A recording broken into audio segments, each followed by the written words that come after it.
Hello বন্ধুরা, তোমরা কেমন আছো? আশা করি খুবই ভালো আছো। আমার সুইট র্যাবিট হাউস চ্যানেলটিতে তোমাদের অনেক অনেক স্বাগত।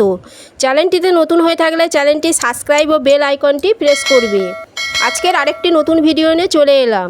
আমার চ্যানেলটিতে খরগোশ সম্পর্কে অনেক কিছু অজানা তথ্য দেওয়া থাকে, যেটি তোমাদের খরগোশ পালনে সুবিধা করবে। তো আজকের ভিডিওর বিষয় হলো খরগোশ পালন করতে গিয়ে তোমরা কি কি সতর্কতা অবলম্বন করবে। তো বন্ধুরা, আমাদের কিছু ভুলের জন্য খরগোশ মারা যায়। সেই ভুলগুলি এড়াতে আমার ভিডিওটি না টেনে পুরোটা দেখার অনুরোধ রইল। 1 নাম্বার কারণ হলো খরগোশ আপেল, আঙুর, কলা, পেঁপে, তরমুজ এই ফলগুলি খুব খেতে পছন্দ করে। আমরা সেটা খাইয়েও থাকি।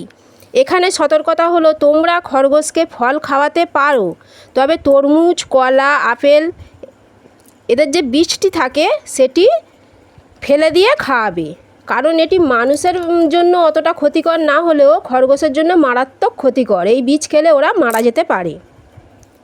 2 নাম্বার হলো স্নান করানো। খরগোশকে কখনোই স্নান করানো যাবে না।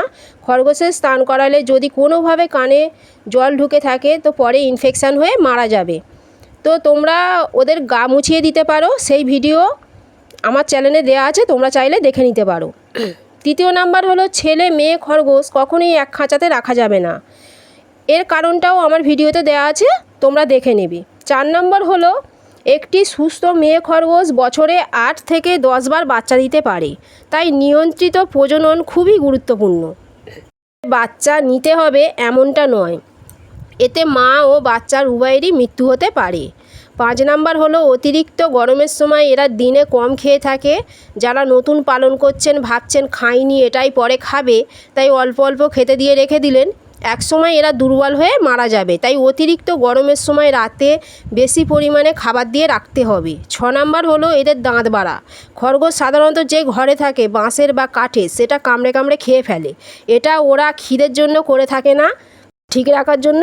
দাঁত বাড়লে ওরা খাওয়া দাওয়া বন্ধ করে দেবে, পরে অসুস্থ হয়ে মারা যাবে। তাই ওদের দাঁত ঠিক রাখার জন্য খাঁচাতে পেয়ারার ডাল টুকরো করে দেবেন, হে দেবেন আর ভুট্টা গুঁড়ো দেবেন, তাহলে আর ওদের দাঁত বাড়বে না। এটা খুবই প্রয়োজন। শেষ গুরুত্বপূর্ণ সতর্কতা হলো পাতাবাহার গাছ। খরগোশ যদি পাতাবাহারের পাতা খেয়ে ফেলে খরগোশটি অসুস্থ হয়ে মারা যাবে। এটা খরগোশের জন্য বিষের মতো কাজ করে থাকে। আর একটা কথা, খরগোশের যে ঘাস সংগ্রহ করবে সেটি ভালো করে অবশ্যই পরিষ্কার করে বেছে দিতে হবে, এতে করে তোমার খরগোশটি দীর্ঘদিন সুস্থ সবল থাকবে। খরগোশকে সবসময় লক্ষ্য রাখতে হবে যেন কুকুর বিড়াল আক্রমণ করতে না পারে। কুকুর বিড়াল ধরলে ওদের বাঁচানো কঠিন হয়ে যাবে।